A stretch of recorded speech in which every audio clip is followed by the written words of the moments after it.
ಹುಡುಕಾಟ ಪ್ರಾರಂಭಿಸಿದ್ದು within 2 hours ಒಳಗಡೆನೆ ಸೌಜನ್ಯ ಸಿಗ್ತಾಳೆ. ಆದ್ರೆ ಶವ ಆಗಿ ಅವಳ ಕೈಗಳನ್ನ ಅವಳದೇ ದುಪಟ್ಟ ಅಂಡ್ ID ಕಾರ್ಡ್ ಇಂದ ಮರಕ್ಕೆ ಕಟ್ಟಿರ್ತಾರೆ. And most brutal part is ಅವಳ ಯೋನಿ, ಅವಳ ಏನಿತ್ತ ಅದ್ರ ಒಳಗಡೆ 6 ಇಂಚ್ ಮಣ್ಣು ತುಂಬಿರ್ತಾರೆ. ಓ ಬಿಡಪ್ಪ, ನಮ್ ಪೊಲೀಸ್ ಅವ್ರಿಗೆ ತಮ್ಮ ಡ್ಯೂಟಿ ಮೇಲೆ ಎಷ್ಟೊಂದು ನಿಷ್ಠೆ ಇದೆ, ಒಂದೇ ದಿನದಲ್ಲಿ ಆರೋಪಿನ ಹಿಡಿದ್ಬಿಟ್ರಲ್ಲ ಅಂತ ಪೊಲೀಸ್ ಅವ್ರ ಮೇಲೆ ಫುಲ್ ಒಂಥರ ಹೊಗಳ್ತಾ ಇರ್ತಾರೆ.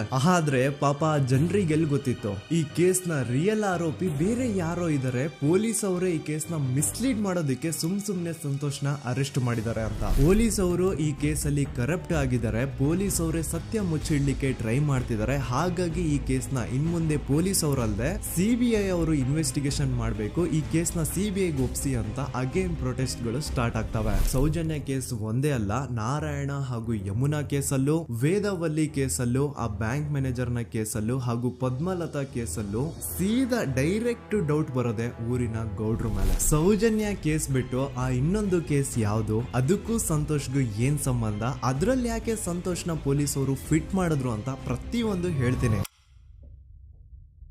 ನಾನು ಈ ಚಾನೆಲ್ ನ ಸ್ಟಾರ್ಟ್ ಮಾಡಿದಾಗಿಂದ one of the most requested video ಬಂದು ಸೌಜನ್ಯ ಕೇಸ್ ಬಗ್ಗೆ. ಸರಿ, ನಮ್ ದೂತ ಸಭೆಯ ಪ್ರಜೆಗಳು ಇಷ್ಟೊಂದು ಕೇಳ್ತಿದಾರಲ್ಲ, ಈ ಒಂದು ಕೇಸ್ ಬಗ್ಗೆ ವಿಡಿಯೋ ಮಾಡುವ ಅಂತ ಸೌಜನ್ಯ ಕೇಸ್ ಬಗ್ಗೆ ನಾನು ರಿಸರ್ಚ್ ಸ್ಟಾರ್ಟ್ ಮಾಡಿದೆ. ಅಂಡ್ ಟ್ರಸ್ಟ್ ಮೀ, ಎಷ್ಟೊಂದು ಕಾಂಪ್ಲೆಕ್ಸ್ ಈ ಒಂದು ಕೇಸ್ ಇದೆ ಅಂತಂದ್ರೆ ನನ್ ತಲೆನೇ ಕೆಟ್ಬಿಡ್ತು. ಬಟ್ ಡೋಂಟ್ ವರಿ, ನಿಮ್ಗಂತೂ ಪ್ರತಿ ಒಂದನ್ನ ತುಂಬಾ ಸಿಂಪಲ್ ಆಗಿ ಅರ್ಥ ಮಾಡಿಸ್ತೇನೆ. ಅನ್ಕೊಳ್ಳಿ, ಒಂದು ಊರು, ಆ ಊರಲ್ಲಿ ಒಂದು ಗೌಡ್ರ ಕುಟುಂಬ ಇದೆ. ಅಂಡ್ ಆ ಗೌಡ್ರ ಕುಟುಂಬ ತುಂಬಾನೇ ಪವರ್ಫುಲ್, ಲೈಕ್ ನಾವು ಮೂವೀಸ್ ಅಲ್ಲಿ ನೋಡ್ತೀವಿ ಹಂಗೆ. ಸೊ ಗೌಡ್ರು ಊರು ಬಂದು ಧರ್ಮಸ್ಥಳ ಅಂತ, ಆ ಒಂದು ಊರಲ್ಲಿ ಇವ್ರಿಗೆ ಸಖತ್ ಕಂಟ್ರೋಲ್ ಇರುತ್ತೆ. ಈವನ್ ಅದೇ ಒಂದು ರೀಜನ್ ಅಲ್ಲಿ ಇರುವಂತಹ ಒಂದು ತುಂಬಾನೇ ಪಾಪ್ಯುಲರ್ ದೇವಸ್ಥಾನನು ಸಹ ಇವರೇ ಕಂಟ್ರೋಲ್ ಮಾಡ್ತಿರ್ತಾರೆ. ಆ ಒಂದು ದೇವಸ್ಥಾನ ಇಂದ ಈ ಗೌಡ್ರ ಕುಟುಂಬಕ್ಕೆ ಎಷ್ಟೊಂದು ದುಡ್ಡು ಬರ್ತಾ ಇರುತ್ತೆ ಅಂತಂದ್ರೆ, ಅದೇ ದುಡ್ಡಲ್ಲಿ ಇವರು ಬೇಜನ್ ಪ್ರೈವೇಟ್ ಪ್ರೈಮರಿ ಅಂಡ್ ಹೈಸ್ಕೂಲ್ಸ್ ನ ಸ್ಥಾಪನೆ ಮಾಡಿರ್ತಾರೆ, ಬೇಜನ್ ಪ್ರೈವೇಟ್ ಮೆಡಿಕಲ್ ಕಾಲೇಜಸ್ ಇರ್ತವೆ, ಅಂಡ್ ಬೇಜನ್ ಪ್ರೈವೇಟ್ ದೊಡ್ಡ ದೊಡ್ಡ ಹಾಸ್ಪಿಟಲ್ಸ್ ಇರ್ತವೆ. ಒಟ್ಟಲ್ಲಿ ಹೇಳ್ಬೇಕು ಅಂತಂದ್ರೆ ದುಡ್ಡಿನ ಸುರಿಮಳೆ ಇವ್ರಿಗೆ. ನೋಡಿ, ನಮ್ಮ ಭಾರತ ದೇಶದಲ್ಲಿ ಒಂದು ಕಾನೂನು ಇದೆ, ದ ರಿಲಿಜಿಯಸ್ ಎಂಡೋಮೆಂಟ್ ಆಕ್ಟ್ 1863 ಅಂತ.